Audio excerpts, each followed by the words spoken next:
బెజవాడ దుర్గమ్మ ఆలయంలో అపచారం. అమ్మవారిని దర్శించుకోవడానికి వచ్చిన భక్తుల్లో ఒకరు ఆ అంతరాలయంలో వీడియో తీసి సోషల్ మీడియాలో పెట్టడం దుమారాన్ని రేపింది. దీంతో ఇంద్రకీలాద్రిపై నిఘా వ్యవస్థ మీద అనుమానాలు వ్యక్తమవుతున్నాయి. ఇంద్రకీలాద్రిపై ఓ భక్తురాలు చేసిన పని ఇప్పుడు రచ్చకు దారితీసింది. అమ్మవారి దర్శనానికి వెళ్లిన ఆమె గర్భగుడిలో సెల్ ఫోన్తో వీడియో తీసింది. అంతటితో ఆగకుండా ఆ వీడియోను సోషల్ మీడియాలో పోస్ట్ చేసింది. ఇప్పుడు ఆ క్లిప్పింగ్స్ తీవ్ర కలకలం రేపుతున్నాయి. వీడియోను తొలగించేలోపే జరగాల్సిన అనర్థం కాస్త జరిగిపోయింది. దుర్గగుడి దర్శనానికి వెళ్లే భక్తులెవరూ కూడా మొబైల్స్ తీసుకువెళ్లకూడదనే నిబంధన ఉంది.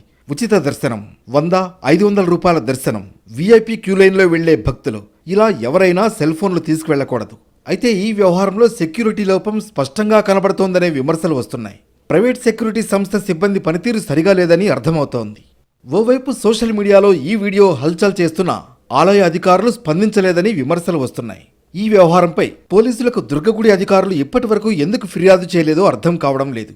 మొత్తానికి అమ్మవారి అంతరాలయం వీడియో ఇప్పుడు హాట్ టాపిక్ కావడమే కాదు, అధికారుల నిర్లక్ష్యాన్ని ఎత్తి చూపుతోంది.